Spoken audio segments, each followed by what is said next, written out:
We reached Vav. What we saw previously was how the Jewish soul is sourced in the essence of Hashem, and for that reason the Jewish soul cannot tolerate, does not want, and cannot be disconnected from Hashem, because our soul comes from a place where there is only Hashem, there is nothing else. And so disconnection from Hashem is totally unnatural for the Jewish soul. So then how is it that we find Jewish souls that seem to be disconnected from Hashem, and we ourselves can sometimes disconnect ourselves from Hashem? How is that possible? If it's not possible for the soul to do that, so what's going on? That we'll see in Vav. It's because of the spirit of folly, of this temporary insanity that enters into our minds. That is what makes it possible to do a sin.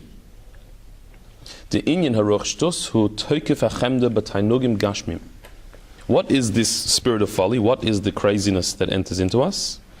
It is a strong pleasure in physical, material pleasures.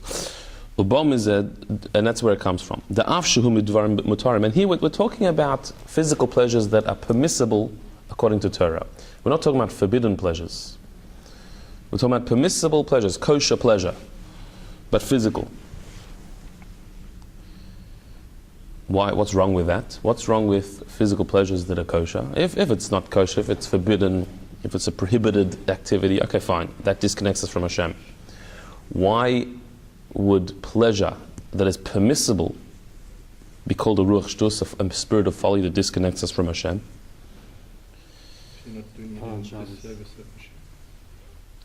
So that disconnects you from Hashem? It doesn't connect you, but it disconnects you? We would usually say there's three categories. There's things that are mitzvahs that you have to do. There are things that are averas that you can't do. And then there are things that are neither a mitzvah nor a avera. You're allowed to do it, you don't have to do it, but it's permissible. So a mitzvah connects you with Hashem. An avera disconnects you from Hashem. Doing something permissible, that's not a mitzvah but it's not forbidden, what does that do? We would think nothing. It's neutral. Doesn't hurt, doesn't elevate you, it doesn't seem to impact either way. Does it not increase your want to do that sort of thing, even though it's permissible? Okay, so let's say it increases your desire. By doing something permissible, you want to do more, but it's permissible. So let's say you want to do more. Does that hurt?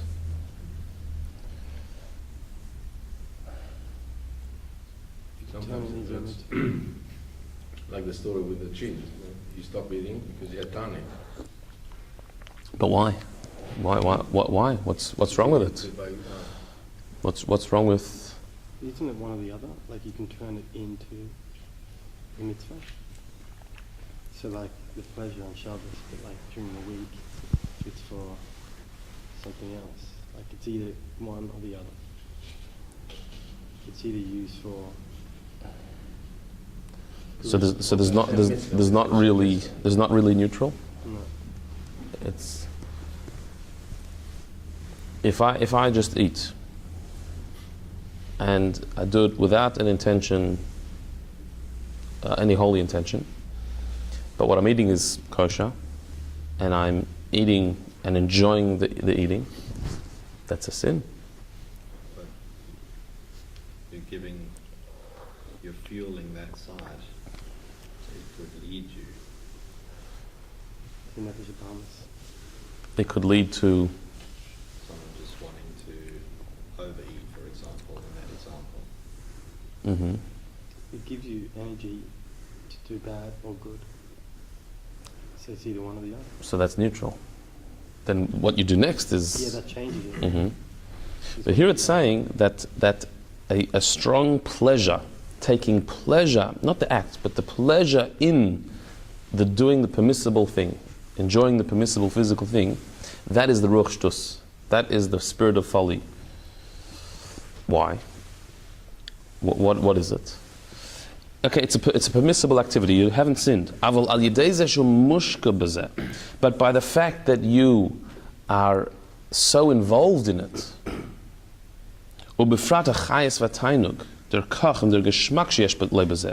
and the liveliness, the enthusiasm, the pleasure, the passion that you're putting into the physical material enjoyment, that's the problem. Because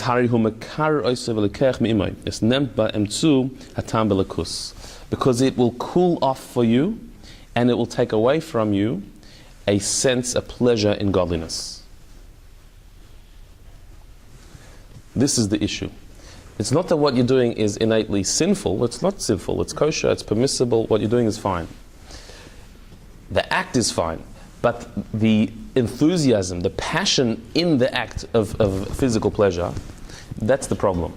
Because when you have passion and when you indulge in physical pleasure, that desensitizes you to elikus, to godliness. It redirects your passion into something material as opposed to something godly and divine. And that's the problem. So you could have two people doing the exact same act, and both of them, what they're doing is permissible, but one person is doing it but without what's called in Yiddish a kach. Kaching in something means to passionately do it with enthusiasm, without that fire. So you're eating, but you're not lost in the eating. You're not like completely enthralled by what you're doing. You're doing it, what you have to do. That's not an issue. That's not a problem at all. But when you're so in it that this becomes your passion can only go one direction. It's only going to be either in the divine or in the physical. It can't be both. And so the more you tend towards material and physical pleasure, and you koch in it, the less sensitive you become to the divine. That's not where your pleasure is anymore. That's not where your koch is anymore. Like he quotes the Zohar here. The Zohar says, "The tukva de gufa chulsha de nishmasa." The Zohar says something that would be very unpopular today. The strength of the body is the weakness of the soul.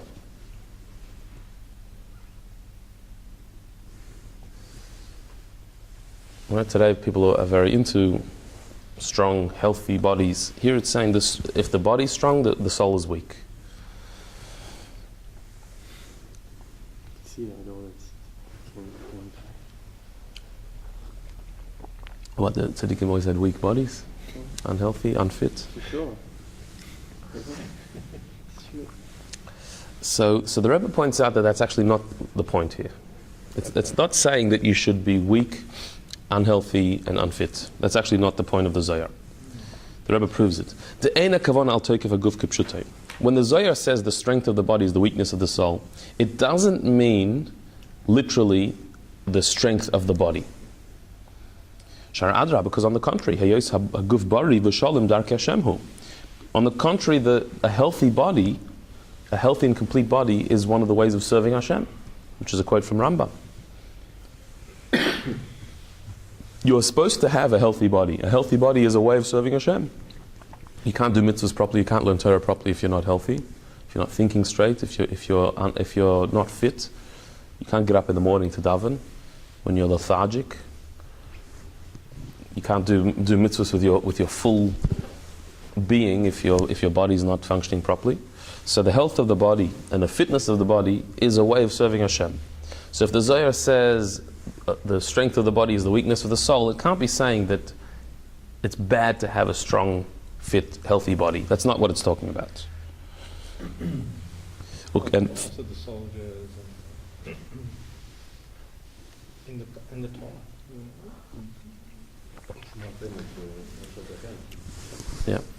yeah. Okay, you do a Torah Baal Shem Tov, and furthermore, what we just said was from the Rambam. The Rambam says that a way of serving Hashem is to have a healthy body. But the Baal Shem Tov took it even further. Al Pi Kisirach Amar, there's a very famous teaching of the Baal Shem Tov that there's a verse that says that when you see the donkey of your fellow that is struggling under its burden, so you should help out the donkey. Right? If a donkey is about to collapse under a burden, so you should go and help the donkey out by easing the burden on the donkey. The Baal Shem Tov taught a symbolic explanation of that mitzvah. Ki sirach amar, when you see a donkey Says the Baal Shem Tov, Kasha tistakel be'iyun tov, when you look carefully and closely, b'hachomer shalcha, shu aguf, at your material self, which is your body. The word donkey, chamer, could be translated as chomer, which means your substance, your physical substance. So the donkey here is the body. When you look carefully, when you see a donkey, meaning when you look at your body, tira, what we will see, soinacha, that it's your enemy. The verse says that it gives an example. You see the donkey that belongs to your enemy. You should help out. You should help out and unload the donkey of your enemy. Of course, of your friend, but even your enemy, you should do that too. So, says the Baal Shem Tov, what this means is when you look at your donkey and you see that it's your enemy, meaning your body is really your enemy, shehu soine es haneshama umiskargas lelekus v'ruchnis, that your body is the enemy of your soul, because your soul is yearning for godliness and for ruchnias, for spirituality, and your body just wants material and physical pleasure. It's the enemy. So when you look at your body and you realize that your body is the impediment to your spiritual life, to your soul, and you see also that it is struggling under its load. What does it mean that the body is struggling under its load?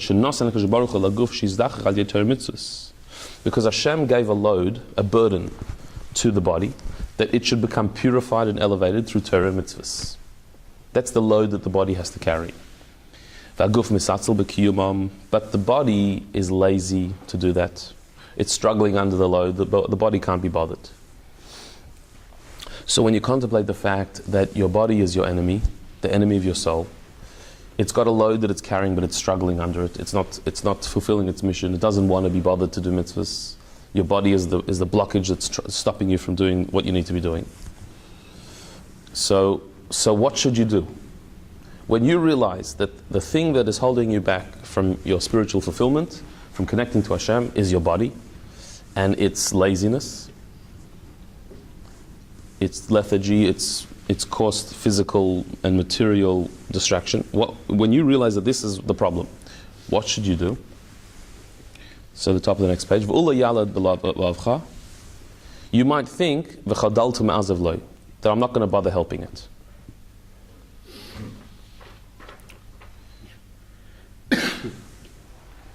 Meaning,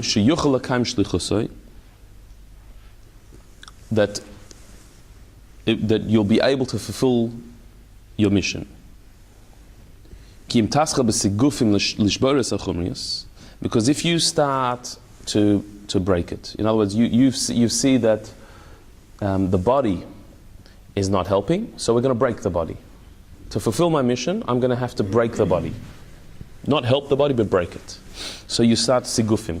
Sigufim means self-flagellation, hurting yourself, fasting, and ignoring the body, becoming an ascetic that shuns the body and all physical pleasures, to break your physicality. So that might be your conclusion. If the body is the problem, getting in the way of my soul, so what I need to do? Break the body through fasting, or through ignoring the body, limiting it and breaking it down. So says the Baal Shem Tov, this is not the way that the light of Torah will rest in your soul, by breaking your body. Rather, you should help it out. Help out the body. We have to try and refine the body, to elevate it, not to break it through self-flagellation. Right? So the Baal Shem Tov here in this teaching was countering a very popular spiritual movement at the time. And in fact, and throughout history, all spiritual paths have said similar things. And that is that because the body is the blockage of the soul, stops you from feeling your soul, it's the greatest distraction to spiritual life. So the body needs to be punished, needs to be belittled.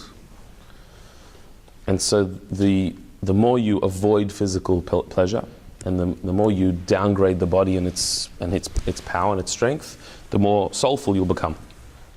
That's the thinking. And there were Jewish movements also that said the same thing. The Baal Shem Tov said that no, That's not the way for the light of Hashem to rest on you. It's the body has to be the vehicle for the soul. And so that is done through refining the body, sensitizing the body to spirituality, rather than fighting against it, helping it out, elevating it, bringing it up, lifting it up. If we were just supposed to escape the body, so then Hashem didn't have to put us in this world. To be out of a body, souls had that before they came down into the world. We were put into a body in order to elevate the body, to refine the body. Which means that it's not enough to become soulful and ignore your body. You have to actually bring your body, your physical self, along the ride. By making the spiritual message of the Torah, it has to be relevant to your body. It has to be something that your body also joins in. So not only does the Rambam say that having a healthy body is a part of serving Hashem, the Baal Shem Tov takes it a step further and says that the only way the divine light can really rest in you is when your body comes along. That's the only way to fulfill your mission. And furthermore, the Rebbe says, Gam Yudu Mashkosav Rava Magid. There's also a famous saying of the Magid of Mezrich, the successor of the Baal Shem Tov. As is vert a klein lechle in guf, vert a groise lach in the neshama. That if there's a small hole in the body, that becomes a big hole in the soul. Meaning, a small damage in the body can be a big damage in the soul. You have a headache. And because of that headache, a whole day goes by where you can't learn Torah. You miss a whole day of learning Torah because of a headache. It's just all it was a little headache. But because of that, you didn't learn properly. Your davening was a mess. Everything goes wrong. You lose a whole spiritual day, the spiritual mission of a day, because of a small thing. You bump your toe, and you're in pain, and because of that, you can't do mitzvahs properly. A small issue in the body is a big problem in the soul. So again, that just reinforces the idea that looking after the body is not a contradiction to a spiritual life. It's necessary for a spiritual life. Your body has to be functioning well in order to fulfill your mission. So then what does the Zohar mean? The Zohar says the strength of the body is the weakness of the soul. What does that mean? Because they're moving, the tuk for the gufa ein hakavana ala guf. So obviously when it says that the strength of the body is a hole in is the weakness of the soul in the Zohar, it doesn't mean the body. It doesn't mean that the body being strong is a bad thing. It should be strong. It's talking there about the soul that enlivens the body. The nefesh hativis, the natural, instinctive or animal soul. That's the Zohar is using the term body, but the Zohar talks in soul language. And so, soul means the divine soul, body means the animal soul. The strength of the animal soul, when the animal soul is strong, the divine soul is weak. That's what the Zohar meant. So the strength of the body is important. It's the animal soul that we're worried about.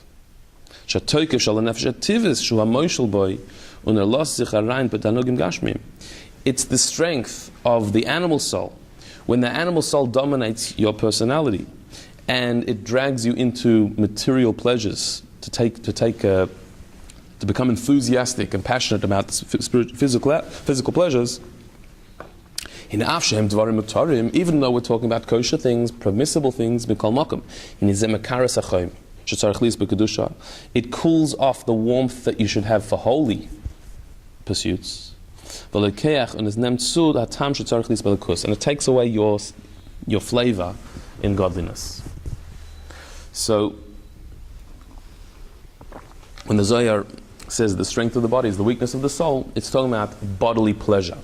When the animal soul is dominant, is powerful, and it takes your attention away from spirituality and towards material things, when that's your passion, that's what you're koching, that's your enthusiasm, so that desensitizes you from godliness.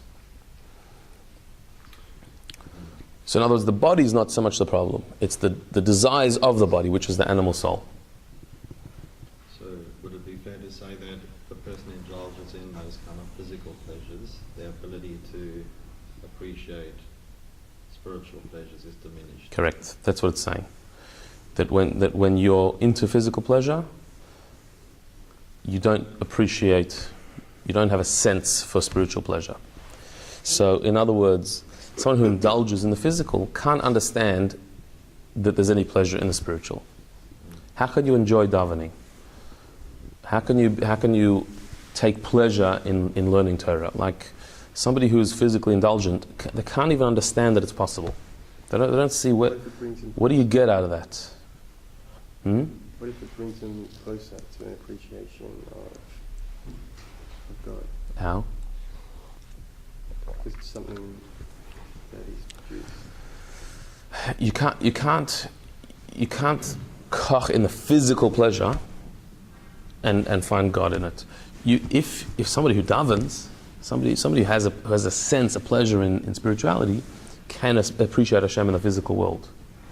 But if physical and material pleasure is your koch, the definition of physicality is what makes something physical. The very definition is that which blocks the godliness. That you see it, you don't see what's behind it. That's what physical is. So if you're enjoying the physical, you can't see the godliness in it. Somebody who is a godly, divine person can appreciate the divine in everything. But somebody who's a material person, that's not going to bring you to godliness. I was just thinking of like the Haftorah, but like, you know, the massive, you know, churches that have all the different, you know, artwork. It's all physical, and like it was meant to like bring them to an awareness just by looking at like this amazing art. Right. So we say that it does the opposite. It distracts. Yeah. So if you like, you know, going on a bushwalk in National Park or something like that.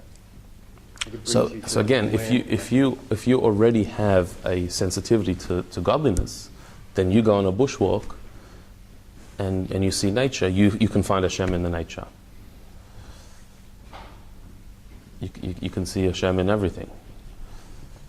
But that's because your kach is Hashem. Your passion is Hashem, so therefore you can find Him in everything. But if your passion is materialism, then that's what you find.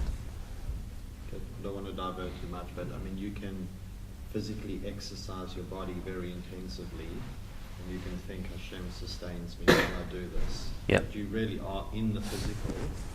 It's very intense, but you can still have that awareness. Yeah, absolutely. Here it's talking about where is your kach, what's your passion, what's your pleasure. So you can exercise as a way of serving Hashem, like the Rambam said, or you can exercise as a way of body worship. That's not going to lead you to anything spiritual. On the contrary. So it's much more subtle here. That it's not saying if you care about your health, then you're not spiritual. It doesn't say that at all. It's not saying that if you eat well, you can't be holy. It's not saying that at all. It's much more subtle than that. It's what is your passion? What's your drive? What excites you? But can you not marry those passions in some way? Not the passions. The excitement you can't combine. Because the very definition of the physical world is the concealment of Hashem. That's what makes it physical. If your passion is in the physical, you're passionate about the concealment of Hashem. Whereas if your passion is in Hashem, then the physicality of the food just is secondary. You can't be excited about that.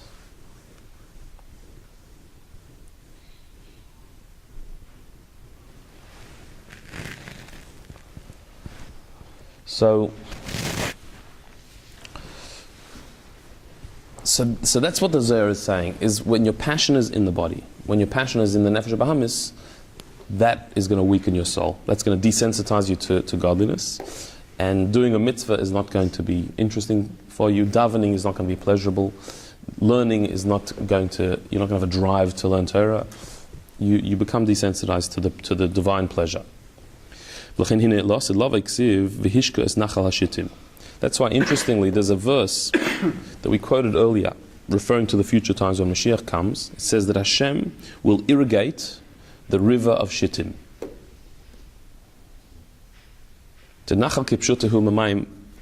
A river is made out of water. V'nachal HaShittim, the river of water of Shittim, hu bechinas hatanogim agashmim, is referring to physical pleasures. Remember, the word Shittim comes from shtus, which means folly, the foolishness. We said that it's physical pleasure that is the foolishness that blocks our spiritual sensitivity. In the future, it says Hashem will irrigate the river of Shittim. The river of physical pleasures, Hashem will irrigate. The Rebbe Marash explained, Ki mayim matzmichim kol min tainug.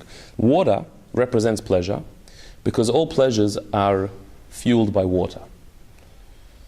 All physical pleasures need water to survive. Something that's dried out is not pleasurable. What makes a food pleasurable is the moisture, the lachluchis. Moisture, water is necessary for all pleasure. To grow, there are many ingredients to grow, for things to grow, but water is the main ingredient. So all pleasures in the world are dependent on water. So the river of Shittim means the pleasure of physicality, of foolishness. So why are physical pleasures called shtus, foolishness? Apart from the fact that many physical pleasures have a bitter end. So one of the foolishness, one element of foolishness that there is in physical pleasures is that many of them are not pleasurable in the end. It's a lot of fun when you do it, but the impact, the consequence of physical pleasure is not always so good. So many times when we indulge, even in indulging in a permissible thing, it's not going to have a happy ending. So we get all excited. Here you are, all excited about this pleasure, and what's it going to do to you? How are you going to feel afterwards? What's going to happen in the morning after? It's very pleasurable, but what happens next? Many physical pleasures have a bitter end. So that in itself is a foolishness of physicality. But even those things that really are pleasure, because something that has a bitter end is not really pleasurable. But even those things that really are physical things that are pleasurable, that there's no side effects, no bad consequences. It's known that there's a concept we say in our davening, a verse that says, all my innards, all my insides will praise the holy name of Hashem. The innards, in Chassidus, it explains, is referring to malachim, angels. Angels are called intestines. They're called inner organs. Why? Just like your intestines, your innards, they have the power to digest and to separate out the nutritious part of the food from the waste, and the waste is then excreted. So to above, in the spiritual realms, yesh malachim hamavarim hashpas atainug shalamayla. That there are malachim that their job is to digest the divine pleasure above. Ubefrat tanugim shel kedusha, specifically pleasure of holiness, the pleasure that there is within holiness, within godliness. Mashu psolis be'erkam, and they push away, they reject the waste material of that.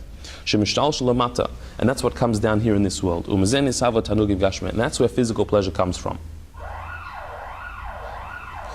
Physical pleasure is the waste material of the angels in the spiritual realm. This is something that Kabbalah and Chassidus describes, that in the Hishtalshelus of the worlds, so one of the things that comes down into this world is pleasure. Why do physical things have pleasure? Because everything in this world comes from a spiritual source. Something that's in this world comes from the higher world. The pleasure there is in this world is a result of the pleasure of the higher worlds. But the pleasure in this world, physical pleasure, is the waste material of the pleasure of the spiritual worlds.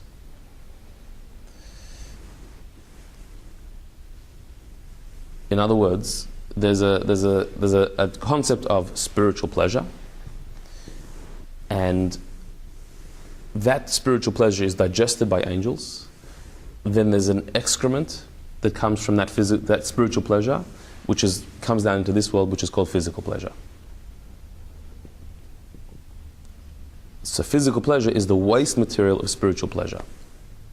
That's the way Hasidus gives us to understand what spiritual pleasure really is compared to physical pleasure. What you think you're eating, you're enjoying, you're having amazing pleasure, that's not real pleasure. That's the waste material of spiritual pleasure. That's the excrement of spiritual pleasure. Spiritual pleasure is infinitely higher than that. Is that a metaphor or is that quite literal? Well, that's what the angels, that's what they do. I mean, it is a metaphor, meaning it's a physical way of describing it, but just like there's a digestive system that takes the nutrient and rejects the excrement, but then there are certain other animals that live in excrement. Like that's their pleasure. Right? So just like a human being, you eat this food and say this food is wonderful. And the good of that food becomes a part of your body. The waste of that food becomes excreted and rejected by the body. Why is it rejected? Because it's got no nutrition. There's nothing good about it. There's nothing useful about it. For you, there's nothing good. But there are other animals, there are other beings, there are insects and other life forms that get very excited about excrement. And that's what they live in. That's the greatest pleasure. They're in heaven. So says Chassidus, so you're like one of those insects. When you get excited about physical pleasure, you don't realize that you're actually getting excited about the excrement of angels. Angels have the real pleasure, this spiritual pleasure in the higher realms. What they excrete comes down here as physical pleasure. And that's what you're into the excrement. They say there was a chassid, Rebbe the Masmid. He came from Europe to America in like the 30s to collect money and they say that he was driving past Manhattan. This is a Jew from Europe, from a little village, coming past Manhattan. So somebody asked him, "What do you think of that?" So he said, "The angels did a big one here."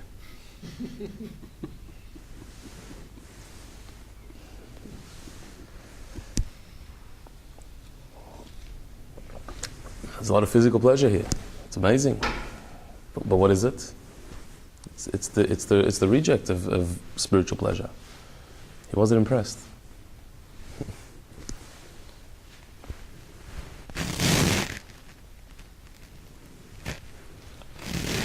What about physical pleasure on Shabbos? So that's a different one. One sec. So So this is why physical pleasure is called foolishness. Because what is physical pleasure? It's excrement.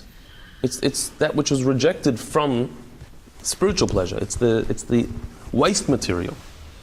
So to get excited about that, to get passionate about that, what could be more foolish? This is what your koch is in. And it's specifically getting excited about physical pleasure when you're aware that it's really the waste material, it's the psolis, it's the excrement, already that's crazy. That's not normal. But when you're aware that by getting excited about this, so you might say, okay, look, maybe it's excrement, but I like it. But when you realize that by getting excited about this, you cannot get excited about the real pleasure, which is holy pleasure, divine pleasure, so then it's really foolish. That's a huge shtus. It's a real foolishness. You're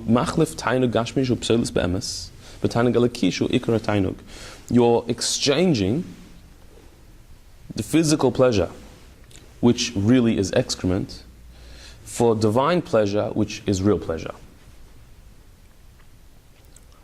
So that's why it's called foolish. So now we have a very profound understanding of the statement of the sages that says that The only reason we're able to sin is because a spirit of foolishness enters within us. What is that spirit of foolishness? Why is it foolishness that allows us to sin? Really, our nature is not to sin. Because we have a divine soul. Our divine soul is sourced in the essence of Hashem, in a level of godliness where nothing else exists. There's only godliness. So therefore, connection to Hashem is not just a luxury for us. That's our natural state. It can't be otherwise. It can't be any other way. There is nothing but Hashem that our soul is interested in. We only want to be connected to Hashem. To be disconnected is impossible. So then how can we be disconnected? How come it does happen? It can only happen because of a spirit of foolishness that enters into us. What is that? That's the animal soul. The animal soul getting excited about the material world, about materialism, about physical things, that excitement, that passion in physicality, that is what blocks our divine soul. Like the Zohar says, a strong body is a weak soul, meaning a strong bodily urge, bodily power, bodily pleasure is a weakness in the soul. Because what does that do? It desensitizes us to godliness. When you're excited about this, about physicality, so then your excitement for godliness is lost, is drowned out. Why is that called a ruach shtus, foolish? It can be called evil, it can be called physical. Why is it called foolish? What's the foolishness of it? Because when you contemplate what physical pleasure actually is, that it is the waste material of spiritual pleasure. There are angels who are called the intestines, who ingest the divine pleasures and divide out the waste from the nutritious part of it. The nutritious part is the spiritual pleasure. The physical part is the excrement, is the waste material of spiritual pleasure. When you realize and contemplate that what you're getting excited about, the hoo-ha of this world that you're all into, is all the excrement of angels, of spiritual pleasure, and that's what you're into, that's what you're koching in, what could be more foolish than that? Particularly when you contemplate that being excited about this desensitizes you from the real pleasure that there is, the real tainug, which is spiritual pleasure. So that's the only way that it's possible for us to sin is because we get lost in this foolishness. But contemplating on that alone, on that idea, on the idea itself that you are in a physical world which is full of the waste material of spiritual pleasure, that itself will already weaken somewhat your connection to it and open you to a sensitivity to the godly light, which is where we should be.